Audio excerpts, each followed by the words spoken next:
A finales de 1944, los alemanes se retiraban en todos los frentes. El mundo libre volvía a tener esperanza, y yo también. Saúl Padover, 39 años, nacido en Viena. Ahora oficial de una unidad especial estadounidense para la guerra psicológica. La guerra todavía no había acabado. Y no solo luchábamos contra una maquinaria militar, sino también, por así decirlo, contra una mentalidad.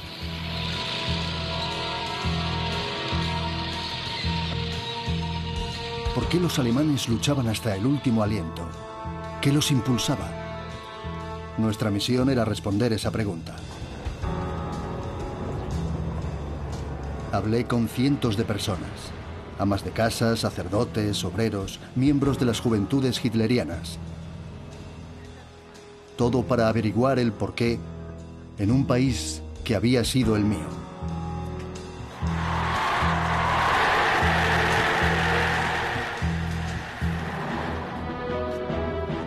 En busca del pueblo de Hitler, primera parte, conformidad.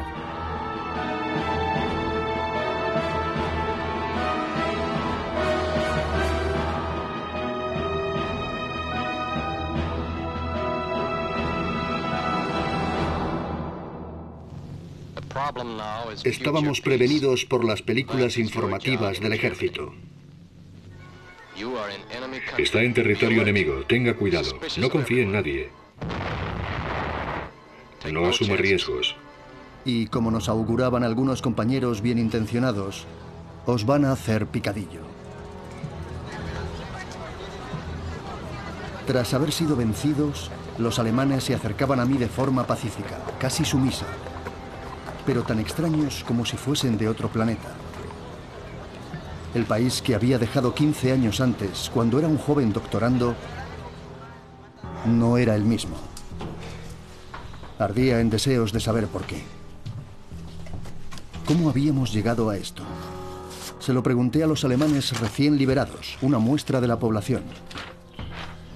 Obra de arte alemana. Aquí está, mi antigua profesora. Señora Pernitz, gracias por molestarse en venir aquí. Siéntese, por favor. No tiene nada que temer. Mis compañeros y yo solo queremos hacerle un par de preguntas. Bueno, en lo político soy como una niña pequeña. ¿Igual que sus alumnos de primaria? Escuche, esto es lo que he enseñado a los niños. Leer, escribir, cuentas. El Führer, Hitler, la política, eso no tiene cabida en la escuela. Estudiábamos su vida, sus obras, igual que en el caso de otros grandes hombres de Estado. Todo lo que sé lo aprendí de mi marido. Por mi parte, yo no soy nazi. Claro que no. Después de semanas de trabajo, no encontramos ni un solo nazi. Solo eran personas que no habían tenido nada que ver con lo sucedido. ¿Qué significaba eso? ¿Que Hitler lo había hecho todo solo? Tras la guerra, los alemanes negaban haber sido nazis.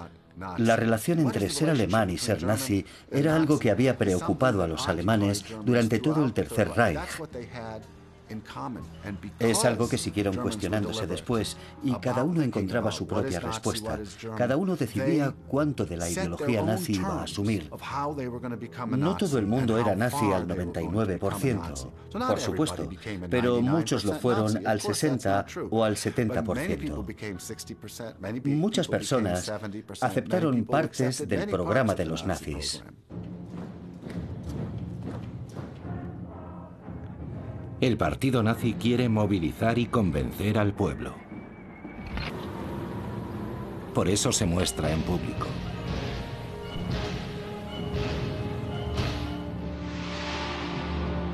Pocas sociedades han estado tan organizadas como la alemana de aquel tiempo. Además del partido de Hitler, había grupos de todo tipo. De jóvenes, de trabajadores, de abogados, de conductores. Una organización nazi con 69 millones de miembros al principio de la guerra. casi tantos como habitantes tenía Alemania, y muchos más que los votantes de Hitler. Cuanto más éxito tenía el Tercer Reich, o antes el movimiento nacionalsocialista, más se identificaba el pueblo con él. Muchos creían que vivía en una edad de oro y querían formar parte. Cuanto más se identificaban con la nación y con el poder, más orgullosos se sentían. ¿Por qué incluso las personas más sensatas se unieron a ellos en masa? ¿Por qué era tan atractiva la comunidad nacional que prometían los nazis?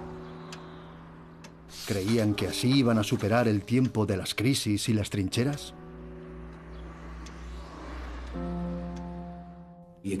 La economía de la República de Weimar estaba sostenida por préstamos americanos que desaparecieron con el crack de Wall Street. La economía alemana se hundió. Los bancos cerraron en 1931 y el desempleo era como mínimo del 35% a mediados de 1932. Los efectos fueron devastadores. Alemania sufrió mucho más que Gran Bretaña o Francia, por ejemplo. El experimento de la República parecía haber fracasado en 1933. Los enemigos de la democracia se aprovecharon.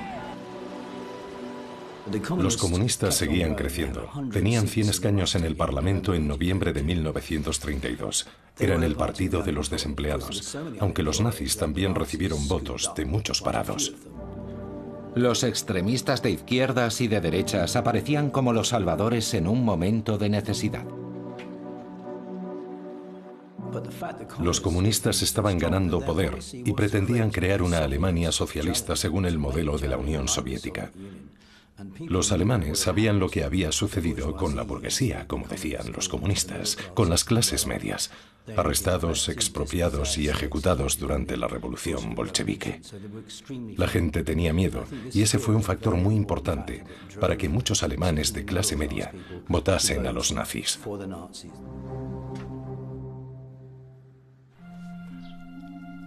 Vivimos la inflación, la crisis.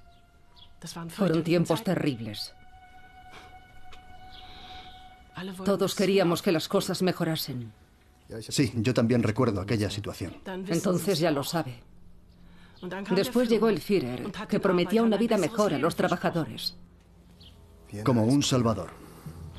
¿Cómo cree que el Führer se ganó el apoyo del pueblo? No fue con palabras, sino con trabajo y pan.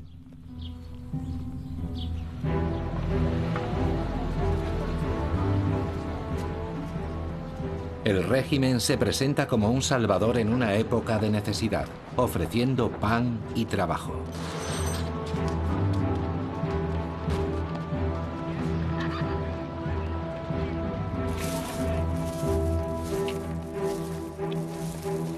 Aunque los planes proceden de la época de la República de Weimar, el gobierno se apunta a los primeros éxitos en el mercado laboral.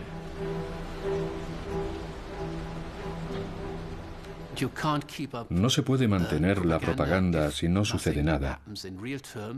Superar el paro fue un gran paso. Al final de la República de Weimar había más de 6 millones de desempleados. Todos volvieron a trabajar poco a poco, por lo que sentían que estaban contribuyendo al desarrollo. Igual que las pirámides cuentan la historia de los faraones, las maravillosas autopistas recordarán siempre la personalidad más excepcional de la historia del pueblo alemán. La de uno de nuestros compatriotas que, partiendo de la nada y sin ayuda exterior, solo con sus propias fuerzas ha creado un nuevo imperio.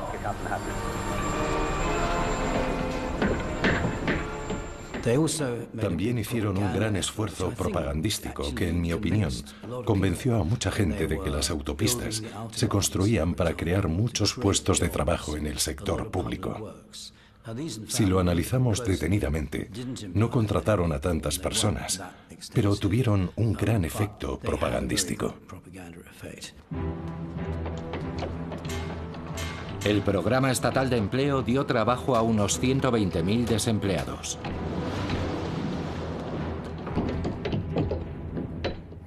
Los programas para la creación de empleo, la lucha contra el paro, la estimulación de la economía por diferentes medios, la motorización y, por supuesto, los efectos del rearme. Todo eso aportó algunos beneficios, pero no debemos olvidar que eran medios y no el fin que buscaba el régimen nazi. No estaban interesados en crear una sociedad próspera en los años 30, sino en que Alemania estuviese preparada para la guerra. El coste, más horas de trabajo, asignación estatal de los trabajadores y controles de calidad. Las empresas también tenían su propio Führer. La estabilidad laboral era lo más importante, además de las oportunidades, en especial para los jóvenes. De modo que, aunque los trabajadores mayores no estaban tan entusiasmados con el nazismo, los hijos e hijas de los viejos socialdemócratas estaban mucho más comprometidos con el Tercer Reich. En 1936-1937, el nazismo era lo normal. El Tercer Reich se presentaba como algo agradable y próspero a ojos de los alemanes, a diferencia de Weimar. Y la promesa de seguridad y prosperidad parecía muy accesible. El Führer quería crear una gran Alemania. Y a los trabajadores les gustó tanto que decidieron abandonar la lucha de clases.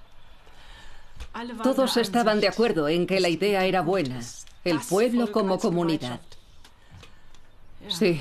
Para mí esa mujer era una mina. Decía que no le interesaba la política, pero cada vez que hablaba del Führer se le iluminaban los ojos. Había interiorizado toda la ideología del partido. Se podía leer como un libro abierto. Al final, todo el pueblo estaba con el Führer. Al menos eso nos decían. Así que eso es lo que le decían los nazis, las autoridades, su esposo. ¿No serían en realidad sus propios deseos los que lo hacían tan atractivo? Sí que hubo cambios, pero en gran parte fueron simbólicos. La percepción de los cambios y la esperanza de que iban a continuar fueron más grandes de lo que sucedía en realidad. Los alemanes ganaban de media menos que antes de 1929. Para los no privilegiados, el régimen de Hitler seguía manteniendo la distancia entre clases.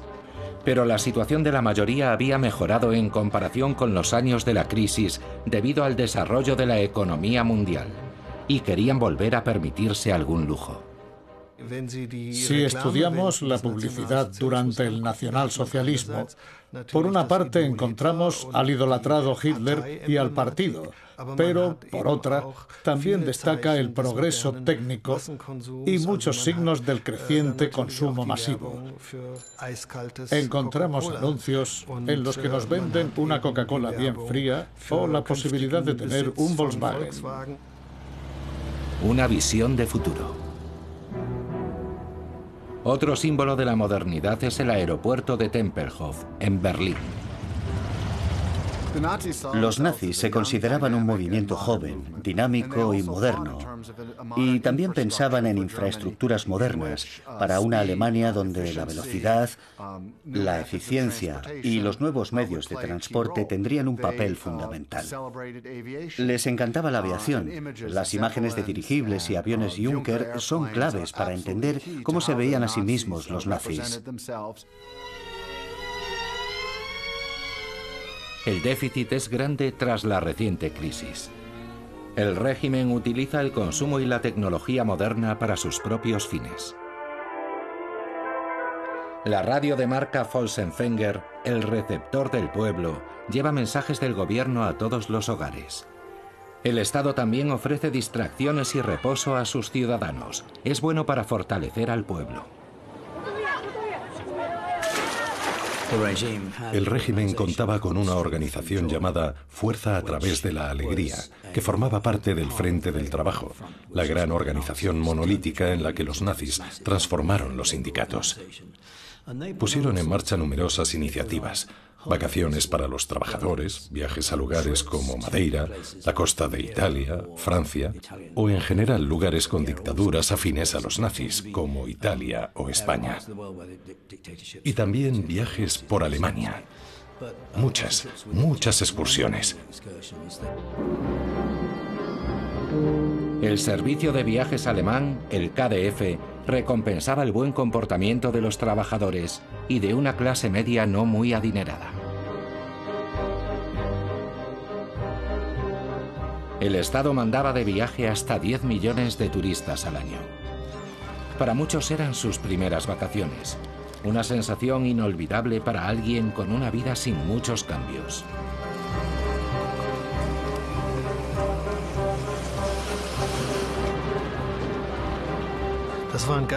Era muy importante mantener la actividad en todo momento.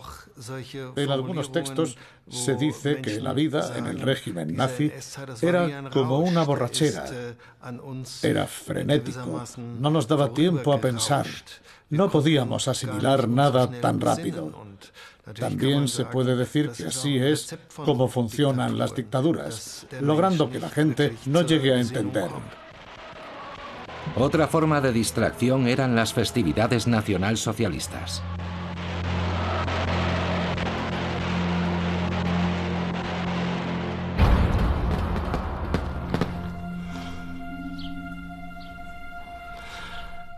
Pero en realidad nos estaban mintiendo. Nos engañaron con esperanzas y promesas. Estoy muy decepcionada con el Führer. Así que le echaron la culpa de todo al Führer, el mismo al que tanto habían amado.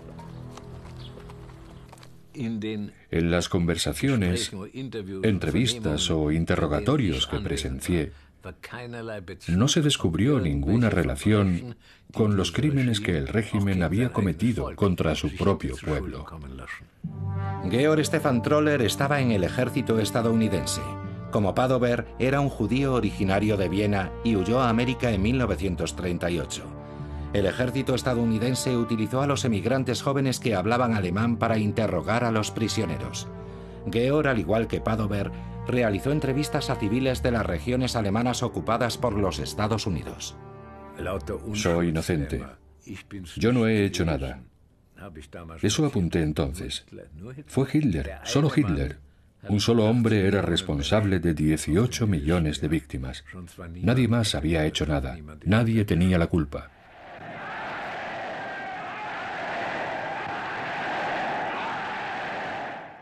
Trabajadores alemanes.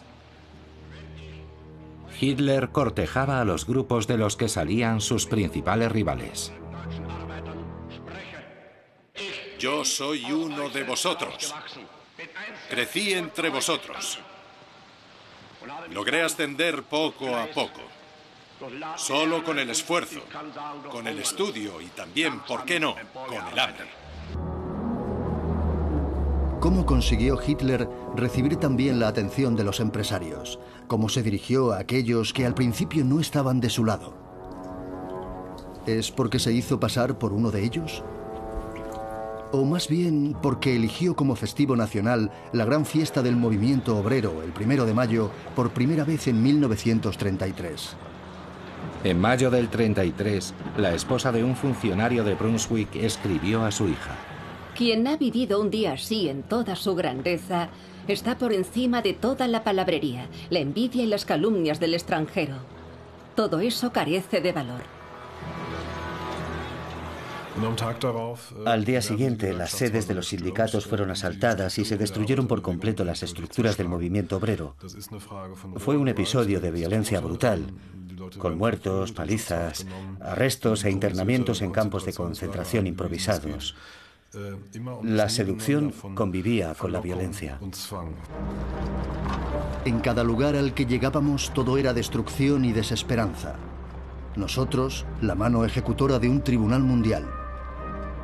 Antes del 33, cuando vivía en Alemania, ¿no había querido creer lo débil que se había vuelto esa sociedad? ¿Dónde estaban los librepensadores que había conocido, con sus ideas y sus convicciones incompatibles con la ideología nazi? En Aquisgrán, la primera gran ciudad a la que llegamos, encontré lo que buscaba. En un taller de tipografía. Claro que era miembro del partido, pero no del nazi. Heinrich Hollands militó en el SPD hasta que lo prohibieron en el 33. El tipógrafo me enseñó su imprenta, de la que había tenido que huir. En cuanto se hicieron con el poder, los nazis atacaron. No solo temíamos por nuestro puesto de trabajo, sino también por nuestra vida. ¿Por qué nos defendisteis?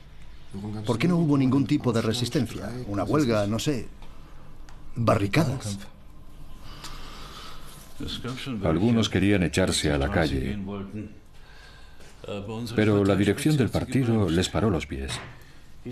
A Hitler lo habían nombrado canciller legalmente, por lo que la resistencia iba contra la ley.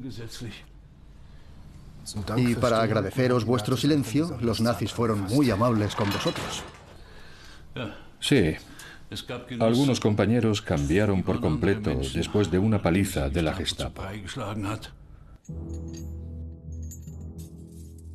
La mayoría de los prisioneros, incluso cuando huyeron al extranjero, nunca dijeron lo que habían pasado en la prisión. Algunos por miedo, otros por vergüenza. La mayoría solo para olvidar. Creo que mucha gente ha olvidado el alcance y el nivel de violencia y brutalidad. Fue entonces cuando abrieron los campos de concentración de Dachau y muchos otros más pequeños, antes de la gran organización que hubo más adelante. Unos 100.000 socialdemócratas y comunistas fueron arrestados y enviados a esos campos, maltratados, torturados. Cientos de ellos fueron asesinados. Otros salieron libres semanas o meses después, con la condición de que nunca volviesen a participar en política. Por su oposición a la toma del poder de Hitler, la izquierda recibió una sangrienta lección en los nuevos campos de concentración. No era un secreto de Estado. Desde el principio, hablando de la persecución de adversarios políticos, entre la burguesía partidaria del partido nazi ya se oían cosas como Hitler está haciendo limpieza o no hay que tenerlo en cuenta. Si no hay que tenerlo en cuenta, es porque es algo que aceptamos para alcanzar un objetivo más importante, algo que viene en camino, un Estado autoritario y severo en el que vuelva a reinar el orden, tal como deseaban muchos conservadores. Los encargados de imponer el orden eran generalmente apreciados. La población en masa responde a la llamada de la policía, que demuestra una vez más su popularidad. Era un sistema de represión mucho más grande de lo que parecía si lo comparamos, por ejemplo, con la Gestapo, que era mucho más pequeña. Si alguien hacía una declaración en contra del régimen, podía ser arrestado por el jefe local del partido o por un dirigente de las juventudes hitlerianas. Se enfrentaba a diferentes sanciones, como perder un trabajo en el sector público, por ejemplo. Uno de los aspectos más chocantes de la vida bajo el nacionalsocialismo es que mucha gente mandaba cartas espontáneas de denuncia.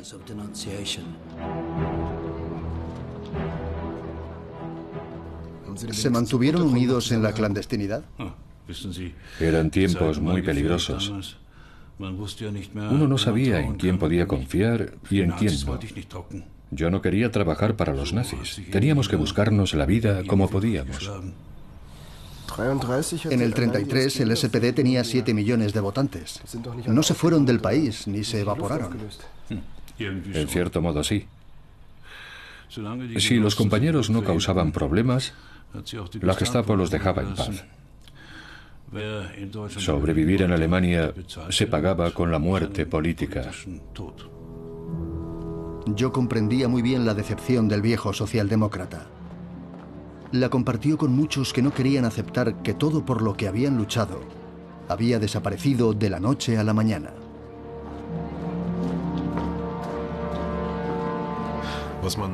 Lo que se pudo ver enseguida fue una absoluta desmoralización de los socialdemócratas y los comunistas. Todos ellos veían claramente lo que los nazis querían y les resultaba deprimente y frustrante ver que lo lograban. Por ejemplo, el domingo del potaje. Todos los compatriotas comen lo mismo y además hacen un donativo para ayudar a los más necesitados.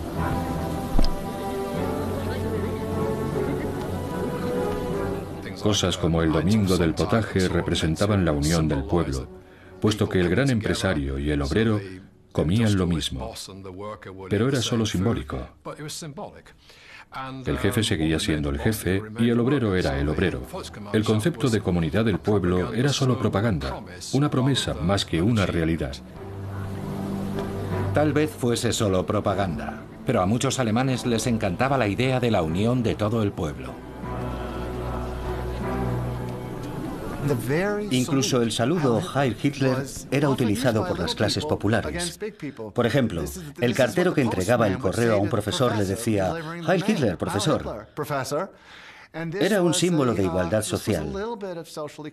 Sin embargo, no sustituía a la verdadera igualdad social ni a un programa de bienestar justo, algo que no llegaría hasta después de la guerra. Pero los símbolos también contaban. A veces las clases populares también ejercían el poder. Como vigilantes de barrio, informaban a sus superiores y vigilaban el buen comportamiento de sus vecinos en todo el país. Vigilantes de barrio, jefes de distrito, el país está lleno de agentes del partido nazi. Más de 1 millón de alemanes tienen algún cargo en el partido, casi todos voluntarios. Y todos tienen uniformes e insignias. Así se sentían reconocidos, valorados. Se consideraban miembros de una élite. Recibían condecoración tras condecoración, de modo que se sentían especiales. Al mismo tiempo, otros eran despreciados, humillados. Los uniformes elevan a las personas. Por eso había tantos puestos y tantos cargos. Además, todos sentían que hacían algo, que contribuían. La comunidad del pueblo, de la que siempre se hablaba, era, en primer lugar, una comunidad de servicio. Una comunidad de servicio despiadada, con tendencia a eliminar a los inútiles, a los que no eran tan eficaces, tan capaces.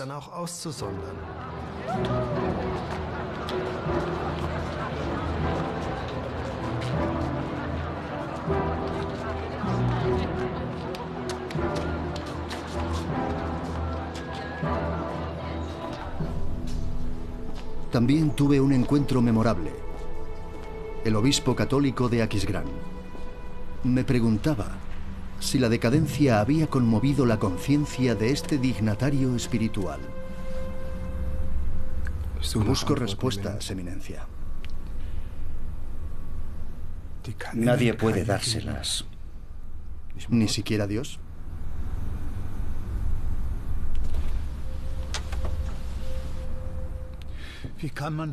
¿Cómo podemos exigir heroísmo al hombre de la calle?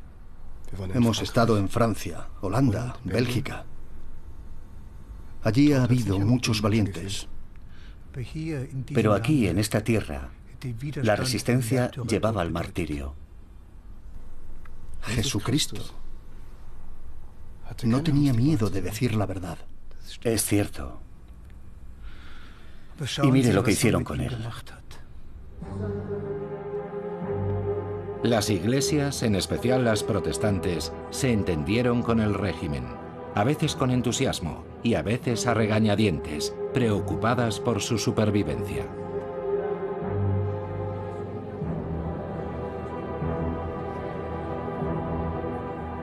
El cristianismo ya no tenía la misma importancia que en el pasado, y el nacionalsocialismo era, si queremos decirlo así, un sucedáneo de religión.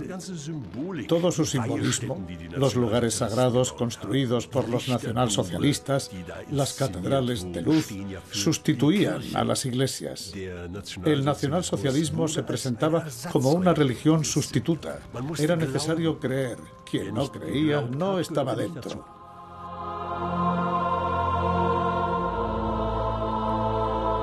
El partido aprovecha para sus propios fines la necesidad atávica de fe y de rituales.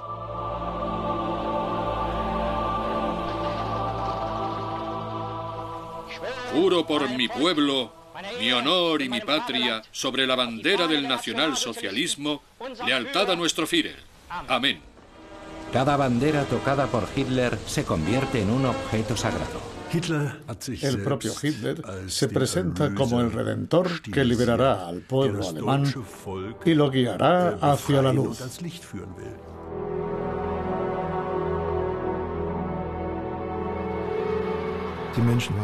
Se apelaba a las emociones de las personas, que estaban tan fascinadas que preguntas racionales como ¿tiene sentido o está bien?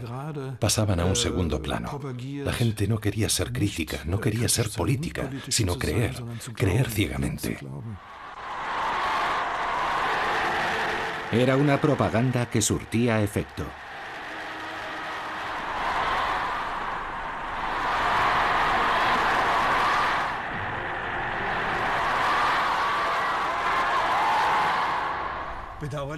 Lamentablemente el pueblo no dijo no en 1933. No debe olvidar eso. Pero seguro que para usted Hitler era el anticristo hecho hombre. ¿Por qué? Si incluso llegó a acuerdos con el Vaticano. Claro, ahora lo vemos de otra forma. Con la perspectiva de hoy, la Iglesia lo habría condenado. Así que los pastores también se equivocan. Ahórrese el sarcasmo. Debe saber que en mi pecho de obispo late un corazón alemán. Sí, soy un patriota. A mí también me gustaba este país. Tal vez llegué a amarlo. Pero es necesario llevar ese amor al punto de creer a cualquier demagogo. Somos un país con enemigos en el exterior y con demasiadas personas en muy poco espacio. Nuestros vencedores nos humillaron en Versalles en 1918 y redujeron aún más nuestro espacio. No conozco a ningún alemán verdadero que no lo haya vivido como una dolorosa injusticia. Los nazis fueron capaces de apelar a creencias, prejuicios y pasiones anteriores, donde tenía un gran peso el nacionalismo. El nacionalismo es claramente inseparable del nacionalsocialismo. El nacionalismo nace de la Primera Guerra Mundial y de la humillación sentida tras el Tratado de Versalles. Solo fue humillante porque la gente era nacionalista. Objetivamente era un tratado duro, pero no intolerable. Permitía la existencia de Alemania, y las condiciones internacionales mejoraron durante la República de Weimar. Sin embargo, los nacionalistas no aceptaban que Alemania fuese una potencia de segunda clase. Los rituales en honor a los caídos en la guerra iban acompañados por el deseo de vengar la humillación sufrida.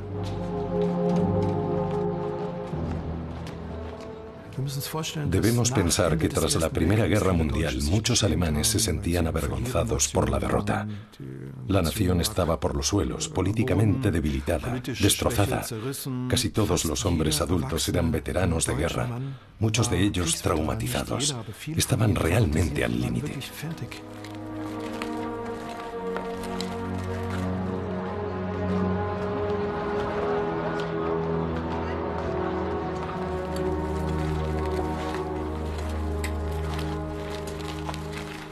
Ellos fueron los padres de los que llenaron las filas de las juventudes hitlerianas.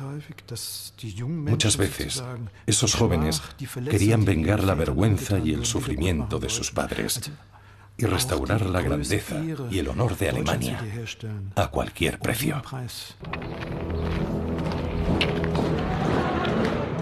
Con la entrada en Austria, en la Renania desmilitarizada y en Checoslovaquia, el régimen de Hitler pasó a la ofensiva y se rebeló contra las limitaciones impuestas por las potencias vencedoras.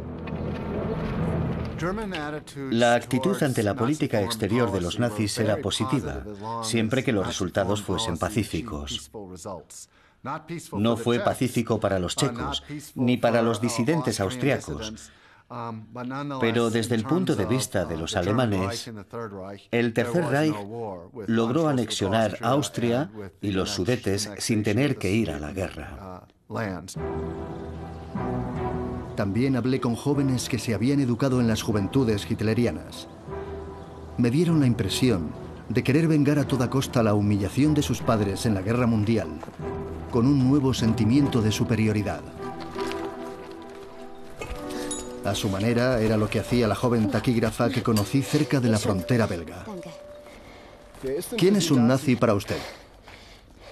Es alguien que cree todo lo que dice el partido, que saluda con Heil Hitler y que va todos los domingos a las reuniones del partido a la hora del servicio religioso.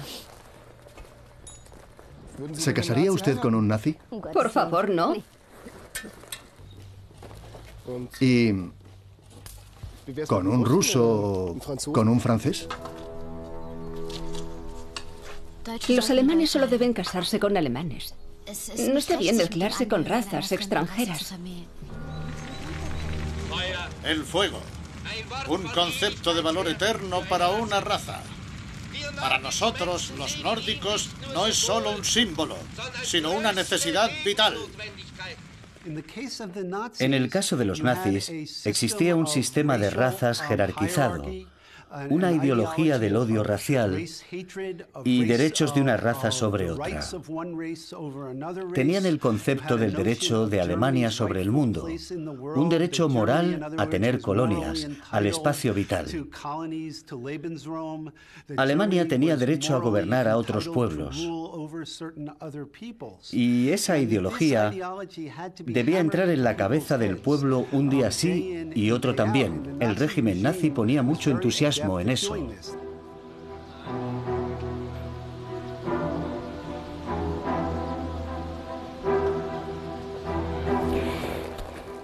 Los germanos pertenecen a la raza nórdica, que es la más valiosa.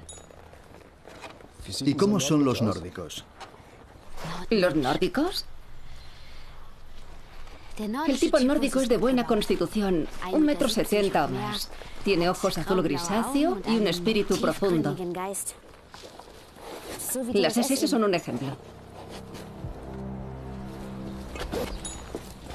¿Y cuáles son las razas europeas menos valiosas? Rusos, polacos, italianos, franceses. ¿Judíos? Por supuesto. En algunos momentos me sentía como un extraño, aunque estaba acostumbrado a todos esos conceptos. ¿Reconocería a un judío si lo tuviese delante? Al momento. Los judíos son todos... ¿Sí?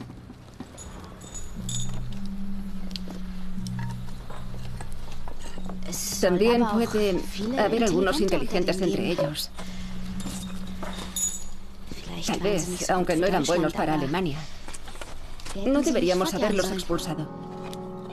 Podía sentir los vacíos y las carencias que había en este país. Y qué poco tenía que ver con mis recuerdos de Alemania. En la primavera del 45 llegó por fin el avance que esperábamos. Pudimos cruzar el Rin y conocer las entrañas de aquel imperio fascinante. Desde el paso del Rin hasta Nuremberg, el nazismo había desaparecido. Nadie decía Heil Hitler, nadie se ponía firme, nadie levantaba el brazo. Las banderas, las insignias y las dagas de honor habían desaparecido de la vista, y también la ideología nazi. Tras la toma de Nuremberg, arrancamos las cruces gamadas. Y tal vez fue ahí cuando los soldados americanos entendieron lo que había pasado. Antes de eso no habían visto nada del nazismo. Fue en ese momento. Nuremberg siempre había sido uno de los centros del nazismo. Ahí nos convencimos de que esa ideología había sido algo más que un fantasma. En los recintos de las asambleas del partido, los nazis se exhibían todos los años.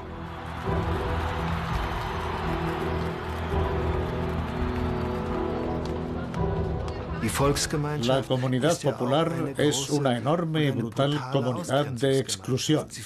Por eso funcionaba tan bien, porque sus miembros tenían la sensación de pertenencia, de honor, de elevación. Veían que los judíos, los llamados asociales, los homosexuales, los gitanos, estaban excluidos. No eran miembros. Los débiles, los que nadie quería. Después de acabar con la resistencia política, el régimen estrechó aún más las fronteras de la comunidad popular. Entre 1935 y 1936, el régimen entró en una nueva fase en la que perseguía a los que no encajaban, los considerados delincuentes habituales, los que dependían de ayudas públicas, los que eran despreciados por sus vecinos, los que tenían demasiados hijos, los promiscuos.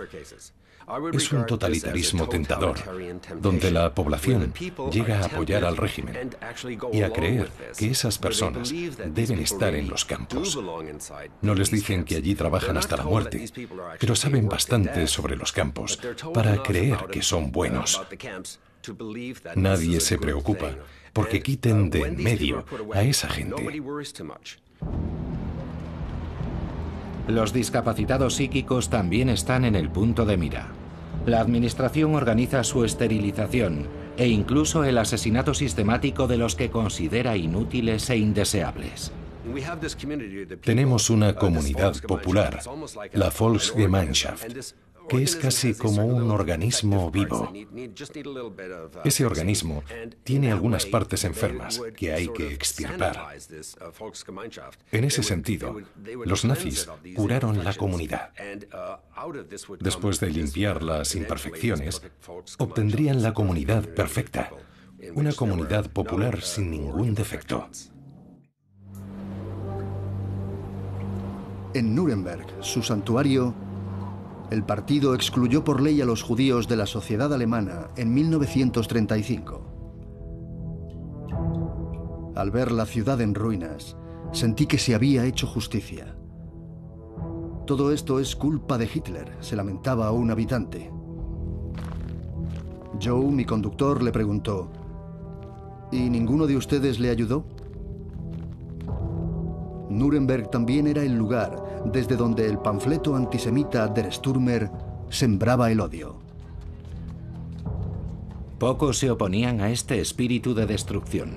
Una doctora berlinesa escribió en su diario: Hoy he comprado intencionadamente en un negocio judío en el que había unos guardias. Uno de ellos quería impedirme entrar. Lo empujé y le dije, con mi dinero compro donde quiero. ¿Por qué no hacen todos lo mismo? Todos los indicios apuntan a que una gran minoría de la población apoyaba las medidas antisemitas del régimen. Una pequeña minoría se oponía a lo que sucedía, pero, por supuesto, casi todos fueron lo bastante sensatos como para no decir nada. Y en el medio había un gran número de alemanes, cuyo número no podemos determinar, que prefirió hacer la vista gorda e ignorar lo que estaba ocurriendo.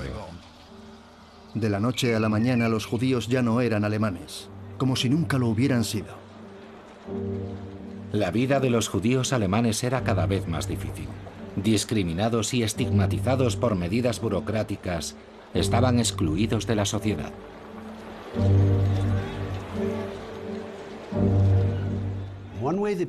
Una forma de asimilar la ideología nazi era lo que los psicólogos sociales llamamos una pendiente resbaladiza. Por ejemplo, supongamos que despiden a un judío de su trabajo. Usted no es quien lo despide, pero ahora hay una vacante. Le ofrecen el trabajo y usted lo acepta. Desde mi punto de vista, usted es cómplice. Tiene una cierta responsabilidad moral por aceptar el trabajo, pero ¿es culpa suya? Entiendo su lógica. Yo no empecé la persecución de los judíos. Yo no lo despedí. Hay una vacante y alguien la va a aceptar si no lo hago yo. Ahora trabaja en una empresa que no contrata a judíos, por lo que en la práctica forma parte del aparato antisemita. Las campañas difamatorias contra los perseguidos formaban parte del día a día del pueblo de Hitler. Los 500.000 judíos alemanes eran menos del 1% de la población, pero debieron soportar burlas y desprecio, además de amenazas reales. Muchos malvendieron sus posesiones y pagaron grandes cantidades para conseguir los visados que necesitaban para emigrar. Empezó antes de Hitler, en las décadas de 1880 y 1890, con un antisemitismo politizado en Alemania y Europa. Lo que Hitler hizo fue añadir el concepto de los judíos como un cáncer. Esa imagen la utilizó repetidamente y, si pensamos en los judíos como un cáncer, ¿qué hacemos con él? Extirparlo, sacarlo del cuerpo. Hablaban de los judíos como una enfermedad. ¿Qué se hace con las enfermedades? Curarlas, matarlas y librarse de ellas. En noviembre de 1938, cuando la discriminación se convirtió en violencia, se incendiaron sinagogas judías por toda Alemania. Hubo muchas críticas a la violencia en las calles y a la destrucción de bienes materiales. Pero la idea de que los judíos estaban de más en Alemania y que sería mejor que se marchasen parecía estar muy asentada.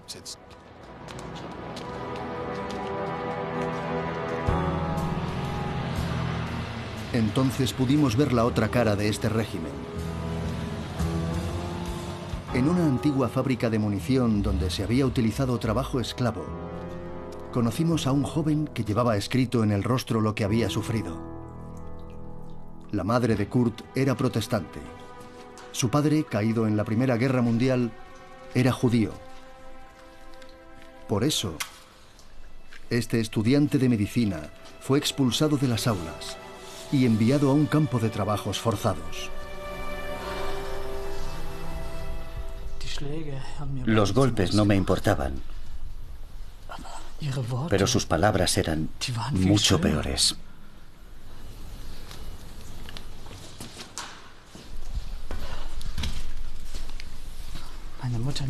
Decían que mi madre era una puta y mi padre un agresor contra la raza. Yo les gritaba, matadme, hacedme lo que queráis, pero dejad en paz a mi padre. Lo que más me dolió fue que ni siquiera los que estaban contra Hitler nos ayudaron. No, los alemanes no son malos, solo son tremendamente indiferentes. Para ver un nuevo comienzo, le dije en una carta a mi mujer, debemos esperar a la nueva generación. En 1945 solo podíamos rezar para que ese cambio fuese real.